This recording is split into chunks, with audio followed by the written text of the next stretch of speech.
গত শনিবার প্রথম দফায় চূড়ান্ত ভোটার তালিকা প্রকাশ করেছে নির্বাচন কমিশন। সেখানে 63.5 লক্ষের বেশি নাম ভোটার তালিকা থেকে বাদ পড়েছে। 60 লক্ষেরও বেশি নাম এখনো বিবেচনাধীন। তারই প্রতিবাদে আজ ধর্মতলায় ধর্নায় বসবেন মুখ্যমন্ত্রী মমতা বন্দ্যোপাধ্যায়। সূত্রের খবর, রাতেও ধর্নায় থাকতে পারেন তিনি। পথে নেমে প্রতিবাদ করেছেন। ভুক্তভোগীদের সঙ্গে নিয়ে মুখ্য নির্বাচন কমিশনার জ্ঞানেশ কুমারের সঙ্গে দেখা করে নালিশ জানিয়েছেন। সুপ্রিম কোর্টে দাঁড়িয়ে সওয়াল করেছেন। এবার এসআইআর ইস্যুতে আক্রমণের ঝাঁজ আরও বাড়িয়ে শুক্রবার দুপুর 2টোয় ধর্মতলার মেট্রো চ্যানেলে ধর্নায় বসছেন মমতা বন্দ্যোপাধ্যায়। সূত্রের খবর, রাতেও ধর্নায় থাকতে পারেন তিনি।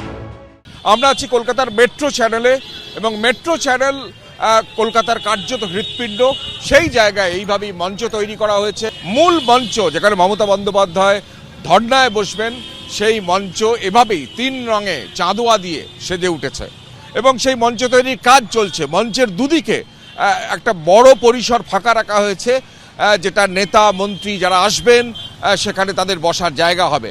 এবং তার পাশে অর্থাৎ মেট্রো চ্যানেলের একদিকটা সাধারণ মানুষ, দলের কর্মী সমর্থক, তারা এসে জড়ো হবেন। 28শে ফেব্রুয়ারি অর্থাৎ গত শনিবার চূড়ান্ত ভোটার তালিকা প্রকাশ করেছে নির্বাচন কমিশন, যেখানে 63,66,952 জনের নাম ভোটার তালিকা থেকে বাদ পড়েছে এবং 60,06,675 জনের নাম এখনও বিবেচনাধীন। এরপরই 1 মার্চ সাংবাদিক বৈঠক করে অভিষেক বন্দ্যোপাধ্যায় জানিয়ে দেন 6 তারিখ ধর্নায় বসবেন মমতা বন্দ্যোপাধ্যায়। 6 তারিখ মেট্রো চ্যানেলে মমতা বন্দ্যোপাধ্যায় নিজে এই নিয়ে প্রতিবাদ কর্মসূচি নিয়েছে। মুখ্যমন্ত্রীর এই ধর্ণা কর্মসূচিকে কটাক্ষ করেছে বিজেপি। মমতা বন্দ্যোপাধ্যায় প্র্যাকটিস করছেন, কারণ এরপরে উনি বিরোধী দলনেত্রী হয়ে যাবেন, তখন ওনাকে ধর্নাতে বসতে হবে বিজেপির মুখ্যমন্ত্রীর বিরুদ্ধে, তাই এখন থেকে প্র্যাকটিস করছেন। সারের প্রক্রিয়ার বিরুদ্ধে যে উনি এই আন্দোলনগুলো করছেন, তাতে সেটা তো খালি দলের মানুষকে ঢুকিয়ে দিন এ কথা বলছেন না। বাদ যাচ্ছে যারা, তারা তো অন্য দলেরও সমর্থক হতে পারে।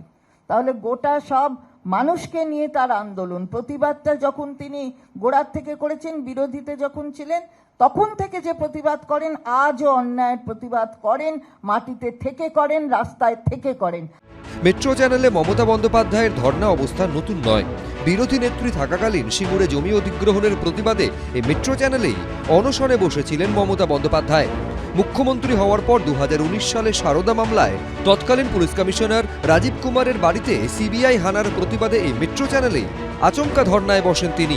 আর এবার এসআইআরে চক্রান্ত করে বৈধ ভোটারদের নাম বাদের প্রতিবাদে বিধানসভা ভোটের মুখে সেই মেট্রো চ্যানেলে ধর্নায় বসতে চলেছেন মমতা বন্দ্যোপাধ্যায়। তৃণমূল সূত্রে খবর, এখান থেকেই পরবর্তী কর্মসূচি ঘোষণা করবেন তিনি। তবে এই ধর্না কতদিন চলবে সে বিষয়ে স্পষ্ট করে কিছু জানানো হয়নি। কৃষ্ণেন্দু অধিকারী, আশাবুল হোসেন, এবিপি আনন্দ। এবিপি আনন্দ, এগিয়ে থাকে, এগিয়ে রাখে।